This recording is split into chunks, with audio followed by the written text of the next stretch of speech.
سلام دوستای عزیزم، حالتون چطوره؟ امیدواریم که هر جا که هستید خوب و عالی باشید. ما امشب اومدیم به جنوب غرب تهران به محله یافت‌آباد تو منطقه 17. منطقه یافت‌آباد یک منطقه قدیمی توی تهرانه که بهش بازار مبلمان ایران هم میگن، چون اصلی ترین بازار مبلمان داخل ایران هستش که پر از فروشگاهی مثل این فروشگاه که دارید الان میبینید اینجا هستش که میخوایم توی این ویدیو بریم کلی فروشگاه مبلمان و وسایل چوبی رو بهتون نشون بدیم و ببینیم قیمت ها الان توی ایران چقدره.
تو این خیابون چند تا مرکز خرید بسیار شیک و لوکس مثل همین جایی که الان ما اومدیم هستش که میتونید بیاین و اون چیزی که میخواین رو بخرید.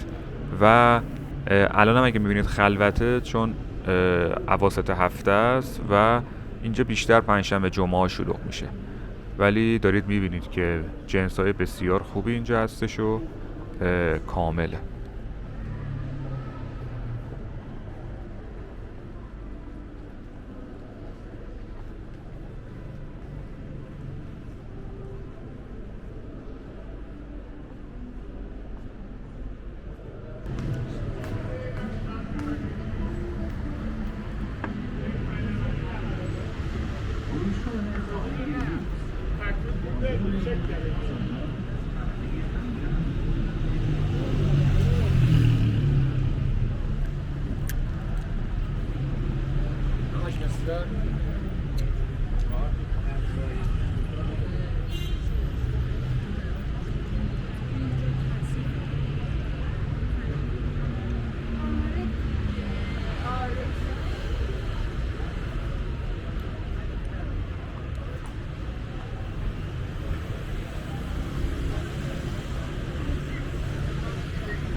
راجع به قیمت حالا مبلمان توی این منطقه بهتون بگم.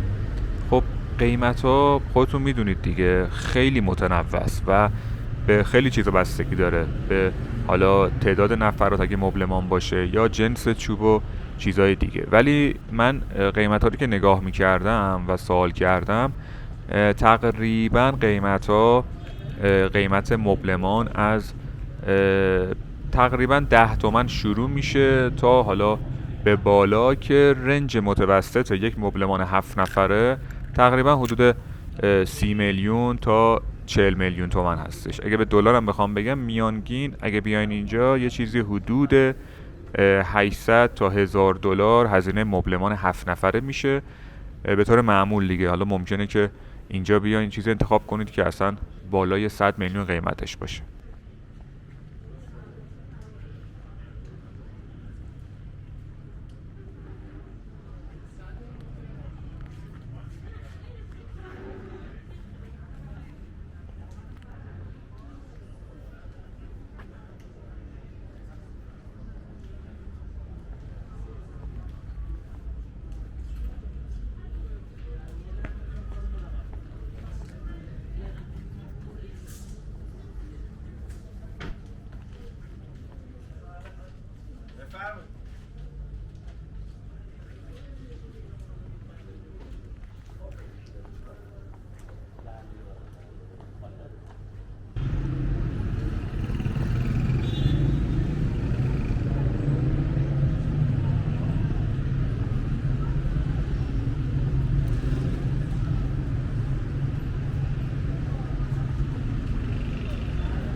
دوستای خوبمون خیلی ممنونم که این ویدیو رو تا اینجا نگاه کردید.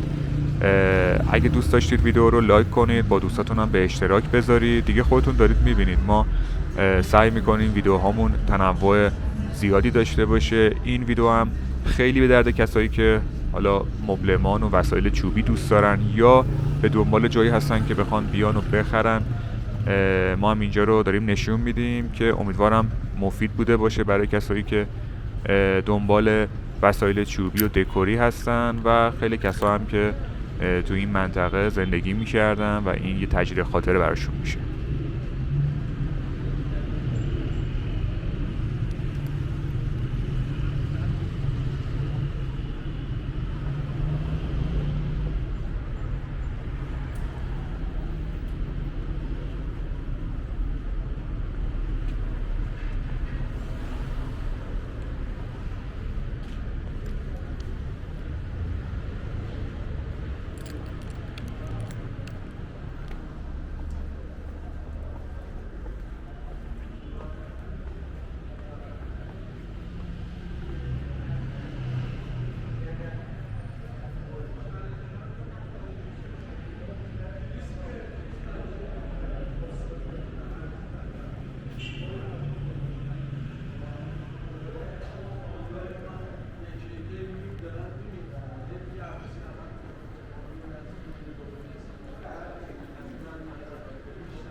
یه چیز جالب که الان اینجا دیدم که حیف اومد بهتون نشون ندم، اینجا رو نگاه کنید. یه دوتا عروسکن درست کردن که عروس و دومادن، که داماد اینجوری با یه شاخه گل میره بالا و گلو به عروس میده. چون کلن مثلا این پاساژ یا محله یافت‌آباد خیلی از عروس دومادا قبل اینکه بخوان عروسی بگیرن و سر خونه زندگیشون برن، برای خرید مبلما میان اینجا و این هم اینجوری یه کار خیلی قشنگیه که درست کردن.